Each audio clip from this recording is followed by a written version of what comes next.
இணைய நிகழ்ச்சியின் தலைமை பொறுப்பை ஏற்று இந்த நிகழ்ச்சிக்கு பெருமை சேர்த்து வருகிற கழகத்தின் பொதுச் செயலாளர் புசி ஆனந்தன் என்று நான் சொல்ல மாட்டேன், பிசி ஆனந்தன் என்று தான் சொல்ல வேண்டும். அவரை பார்ப்பதற்கே எல்லோரும் ஓடி ஓடி பார்க்கிற போது அவர் எங்கே இருக்கிறார் என்று கூட தெரியாது. ஓடிக்கொண்டே இருப்பார். நாம் பின்னாலே ஓடிக்கொண்டிருக்கிற நிலையிலே தான் நம்முடைய தலைவருடைய கண்ணசைவை தெரிந்து எதை செயலாக்க வேண்டுமோ அதை செயலாக்கக்கூடிய ஆற்றல் மிக்க சக்தியாக நம்முடைய அருமையனன் புசி ஆனந்தன் அவர்கள் இங்கே இருக்கிறார். அவருக்கு என்னுடைய வாழ்த்துக்களை முதலில் நான் தெரிவித்துக் கொள்கிறேன். அதே போலதான் மகாபாரதத்தில் ஒன்றை சொல்வார்கள். அங்கே சொல்லுகிற போது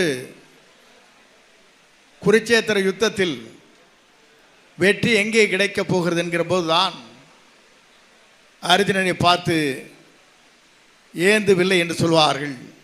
வில்லை ஏந்துவார், வீழ்த்தி காட்டுவார். ஆகவே தான் அர்ஜுனனை பொறுத்தவரையிலும் கழகத்திற்காக தன்னை அர்ப்பணித்துக் கொண்டு இந்த இயக்கம் எப்படி வெற்றி நடை போட வேண்டும் என்பதற்கு அயராது உழைத்து கொண்டிருக்கிற ஆற்றல் மிக்க சக்தியாக அன்பிற்கினிய சகோதரர் ஆரவ அர்ஜுனன் அவர்கள் இந்த பகுதியிலே இன்றைக்கு சுழண்டு பணியாற்ற இருக்கிறார். அதை பார்க்கிற போதே எனக்கு ஒரு மகிழ்ச்சியை தருகிறது. உண்மையை அதே போலதான் இணை செயலாளர் இங்கே புள்ளி உரத்தோடு இங்கே பேசிவிட்டு நிர்மல்குமார் அவர்கள் இங்கே சென்றிருக்கிறார். அதே போலதான் இந்த தொகுதியிலே வெற்றி வாகை சூடிய அன்பிற்கினிய சகோதரர் நம்முடைய ஜேடிசி பிரபாகரன் அவர்கள் இங்கே இருக்கிறார்கள். அதே போலதான் இந்த நிகழ்ச்சியிலே கலந்து கொள்கிற போது பூக்கடை குமாரை நான் பார்த்தேன். தென்றல் வீசுவதை போல பூக்கடையிலே அவர் மட்டுமல்ல, வில்லிவாக்கத்திலே தென்றல் வீசுகிற ஒரு தலைவராக இங்கே இருந்திருக்கிறார் என்பதை என்னால் காண முடிகிறது. அவருக்குடைய வாழ்த்துக்களையும் பாராட்டிலும் நான் தெரிவித்துக் கொள்கிறேன். முக மலைச்சோடு மட்டுமல்ல, நான் பூக்கடையிலே பலருக்கு பூவை தருகிறேன். அந்த மலர் எப்படி பரவுகிறதோ அந்த வாசனை அதே போல வில்லி வாசத்திலே நான் திகழ்ந்து கொண்டிருக்கின்ற வரலாற்றை படைக்கின்ற குமாராக இங்கே இருக்கிறார். அவருக்குடைய வாழ்த்துக்களை நான் தெரிவித்துக் கொள்கிறேன். அதே போல ராஜ்மோகன் அவர்கள் இங்கே பேசுகிற போது சிறந்த ஆற்றல் மிக்கவர், பேச்சாளர், எல்லோரையும் கவரக்கூடியவர். இங்கே பேசி முடித்து விட்டு சென்றிருக்கிறார். அதே போல இயக்கத்தில் இருக்கிற அத்தனை பேரும் இங்கே பகுதி செயலாளர், வட்டச் செயலாளர்கள், பிரிவு செயலாளர்கள், இந்த இயக்கத்தை தாங்கி பிடித்துக் கொண்டிருக்கிற அடலர்கள் இங்கே இருக்கிறீர்கள். உங்களுக்கு அனைவருக்கும் என்னுடைய வாழ்த்துக்களையும் நன்றியும் நான் தெரிவித்துக் கொள்கிறேன். ஏன் இதை நான் சொல்கிறேன் என்று சொன்னால், இன்று இந்த இயக்கத்தை உருவாக்கி இருக்கிற நம்முடைய வெற்றி கழகத்துடைய தலைவரை பொறுத்தவரையிலும் இயற்கை நமக்கு கொடுத்திருக்கிற கருணை கொடையாக நான் கருதுகிறேன். ஏனென்று சொன்னால், தமிழ்நாடு வாழ வேண்டும் என்று சொன்னால், தமிழகம் வாழ வேண்டும் என்று சொன்னால் இயற்கையை நமக்கு கொடுத்திருக்கிற கொடையாகத்தான் வெற்றி கழகத்துடைய தலைவர் இன்றைக்கு திகழ்ந்து கொண்டிருக்கிறார் என்பதை நான் இந்த நேரத்திலே கோடிட்டு காட்ட விரும்புகிறேன். நான் சுட்டி காட்டுவதற்கு காரணம், நம்முடைய அன்பு சகோதரர் ஆரவ அர்ஜுனன் அவர்களுக்கு கொடுக்கப்பட்டிருக்கிற பொறுப்பு என்பது சென்னை மாநகரம், செங்கல்பட்டு, காஞ்சிபுரம், அதேபோல ராணிப்பேட்டை 4 மாவட்டத்திலும் அவர் சுரண்டு பணியாற்ற வேண்டியிருக்கிறது. அது மட்டுமல்ல, சென்னை கோட்டை என்பதை உடைத்தெறிய வேண்டியிருக்கிறது. திராவிட முன்னேற்ற கழகத்தின் கோட்டை தூள் தூளாகிற காலத்தை நாம் உருவாக்குற காலம்தான் நம்முடைய தலைவருக்கு பின்னாலே இருந்து பணியாற்றுவதற்கு நம்முடைய ஆரவ அர்ஜுனன் அவர்கள் இங்கே நியமித்திருக்கிறார். தலைமை பொறுப்பை ஏற்று நடத்த வேண்டும், மாவட்டத்திற்கு சுரண்டு செல்ல வேண்டும், அதே நேரத்தில் இந்த பகுதியில் இருக்கிற மக்களை காண வேண்டும்.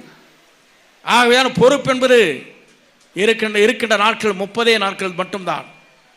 அந்த 30 நாட்களுக்குள்ளே நாம் சுரண்டு பணியாற்ற வேண்டிய சூழ்நிலையை எண்ணி பார்க்கின்ற போது ஏறத்தாழ ஒவ்வொரு தொகுதிக்கு சென்றாலும் ஒரு நாட்கள் முடிந்துவிடும். ஆகவே இங்கே 16 சட்டமன்ற தொகுதி, செங்கல்பட்டு 4 சட்டமன்ற தொகுதி, காஞ்சிபுரம் 4 சட்டமன்ற தொகுதி, ராணிப்பேட்டை 3 சட்டமன்ற தொகுதி என்று சொன்னால் ஒரு நாளைக்கு ஒரு சட்டமன்ற தொகுதிக்கு சென்று திரும்பி வருவதற்கே காலம் போதாது.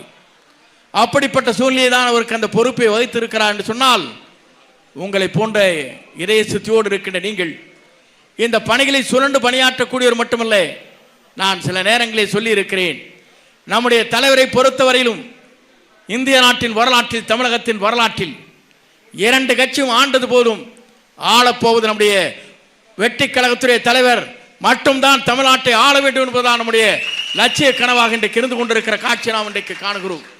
நான் அதைத்தான் இங்கே சொல்லுகிற போது நேற்றைய தினம் பத்திரிகையாளர் கேட்டார். அப்போது நான் குறிப்பிட்டு சொன்னேன், தேர்தல் களத்திலே தேர்தலை அறிவித்ததற்கு பிறகு தேர்தல் நாட்கள் வருகிற போது காலை 10 மணிக்கு நம்முடைய வெற்றி கழகத்துடைய தலைவர் வெற்றி விட்டார் என்ற வரலாற்றை உருவாக்குகிற காலமாக அந்த காலம் அமையும். அப்படித்தான் நீங்கள் 5 மணிக்கே வந்து விடுவீர், எனக்கு தெரியும். நாங்கள்லாம் தேர்தல் களத்திலே பார்க்கின்ற போது பல தேர்தலை சந்தித்தவர்கள். சட்டமன்ற தேர்தல், நாடாளுமன்ற தேர்தலை நம்முடைய பூத்திலே இருக்கின்ற அழைத்து வருவதற்கே 6 மணி ஆகிவிடும். ஆனால் இங்கே வந்திருக்கிற கூட்டத்தை பார்க்கிற போது ₹1 கூட எங்களுக்கு தேவையில்லை, நம்முடைய வெற்றி தலைவரை தலைவராக்கிவிட்டுத்தான் நாம் ஓய்வோம் என்று இங்கே குரல் கொடுக்கிறீர்கள் என்று சொன்னால் உங்களுடைய உணர்வுகளை நாங்கள் காண முடிகிறது. ஏன் என்று சொன்னால் அப்படிப்பட்ட உணர்வு உங்களிடத்தில் இருக்கிறது. நான் கூட இதை பார்த்தேன். நேற்றைய நிகழ்ச்சி மட்டுமல்ல, பல நிகழ்ச்சியை காணுகிற போது தலைவர் வருகிறார், எங்கே வருகிறார் என்று காத்து கொண்டிருக்கிற மக்களை நாம் காணுகிறோம். கூட்டத்திலே வருகிற போது வெள்ளூருக்கு நாங்கள் சென்றோம். மாலை இங்கே சென்று அவருக்கு நடக்கிற நிகழ்ச்சியை நாங்கள் காண வேண்டும் என்று சொல்கிற போது அங்கேதான் பார்த்தேன். செல்ஃபி எடுக்கின்றவர்களை பார்க்கின்ற போது நாங்கள் 2 மணி நேரம் தடுமாறி அந்த இடத்திலிருந்து தப்பித்து வர முடியுமா என்ற நிலை தமிழக வெற்றி கழகத்தில் தொண்டர்கள் ஒவ்வொருவரும் இருக்கிறார் என்பதை நான் காண முடிந்தது. நான் எதற்காக சொல்லி சொன்னால், அப்படிப்பட்ட கூட்டத்தை கூட்ட வேண்டும் என்று சொன்னால் மாற்றுக் கட்சிக்கு ₹1 கோடி செலவாகும். ₹1 கூட செலவு செய்யாமல் பம்பரமாக சுரண்டு கொண்டிருக்கிற தொண்டர்கள் இங்கே இருக்கிறார் என்பதை என்னால் காண முடிந்தது. ஏன் என்று சொன்னால், இங்கே சொல்வார்கள் எல்லோரும், நமக்கு தெரியும் மகாபாரத்தில் ஒன்று இருக்கிறது, கிருஷ்ணன் நினைத்தால் நாட்டை காப்பார், கிருஷ்ணன் நினைத்தால் நாட்டு மக்களுடைய கண்ணீரை துடைப்பார், கிருஷ்ணன் நினைத்தால் அதர்மத்தை அழிப்பார். அந்த அதர்மத்தை அழிக்கக்கூடியவர் தான் வெற்றி கழகத்துடைய தலைவராக இருக்கிற நம்முடைய வெற்றி தளபதி என்பதை நான் இந்த நேரத்தை கோடிட்டு காட்ட விரும்புகிறேன். ஏனென்று சொன்னால், அவர் ஒருவரால் தான் இந்த நாட்டுக்கு விடிவு காலம் கிடைக்கப் போகிறது. அவர் ஒருவரால் தான் நாட்டு மக்கள் இன்றைக்கு மகிழ்ச்சி அடைய போகிறார்கள். அவர் ஒருவரால் தான் எதிர்கால தமிழகத்தை ஆளுவது மட்டுமல்ல, இந்தியாவை திரும்பி பார்க்கிற காலமாக அந்த காலம் அமையும் என்பதை நீங்கள் மறந்துவிடக்கூடாது. இங்கே பேசுகிற சொன்னார்கள், அவர் வெற்றி பெற்றதற்கு பிறகு அவர் என்றைக்கு வரும் தேர்தல் நிற்கவில்லையோ அதுவரையிலும் அவர்தான் தமிழ்நாட்டின் நிரந்தர முதலமைச்சர் என்ற வரலாற்றை தமிழகத்தை படைப்பார்.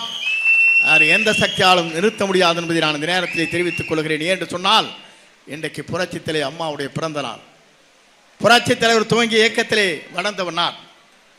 இன்றைக்கு சூழலையாக இன்றைக்கு சொல்கிறேன், 234 அவர்தான் வேட்பாளர், அவர்தான் இந்த கட்சியை வளர்த்தக்கூடியவர், அவர்தான் யாரை அடையாளம் காட்டுகிறாரோ அடையாளம் காட்டக்கூடியவர் தான் தமிழ்நாட்டுடைய சட்டமன்ற உறுப்பினராக அரியணையை அமர முடியும் என்ற வரலாற்றை நாம் படைப்போம்.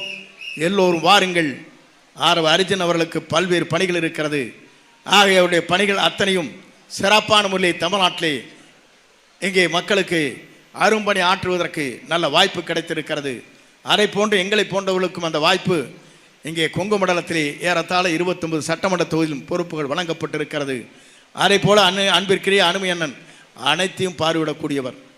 நம்முடைய கழக பொதுச்சால் என்பது சாதாரணமானவர்கள் நீங்கள் நினைத்து விடக்கூடாது.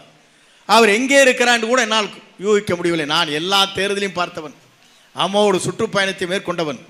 எங்கே யார் இருக்கிறார் என்பது எனக்கு தெரியும். ஆனால் நம்முடைய பொதுச்சாலை எங்கே இருந்து பணியாற்றி கொண்டிருக்கிறார் என்பதை என்னால் கூட யூகிக்க முடியவில்லை. அப்படிப்பட்ட பொதுச்செயலாளர் நமக்கு கிடைத்திருக்கிறார்.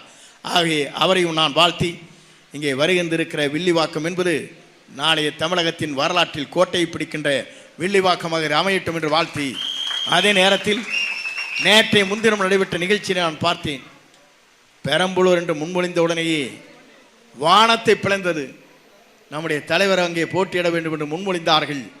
முன்மொழிந்த உடனே அங்கே இருக்கிற கூட்டத்தை பார்க்கிற போது ஆர்ப்பரித்த அந்த கோஷம் வானத்தை பிளக்கின்ற அளவிற்கு அந்த கோஷம் அங்கே அமைந்திருக்கிற காட்சி என்னால் காண முடிந்தது. ஆகவே 234 தொகுதியிலும் அவர்தான் வேட்பாளர். அவருக்கு பின்னாலே இருந்து அத்தனை பேரும் நாங்கள் பணியாற்றுவோம். வெற்றிக்கனியை ஈட்டுவோம். வெற்றிக்கனியோடு மட்டுமல்ல, நாளை தமிழகத்தின் திருப்புமுனையாக உருவாக்கப் போகிற நம்முடைய தமிழகத்துடைய முதலமைச்சராக நம்முடைய தளபதி வருவார் என்பதை சொல்லி விடைபெறுகிறேன். நன்றி, வணக்கம்.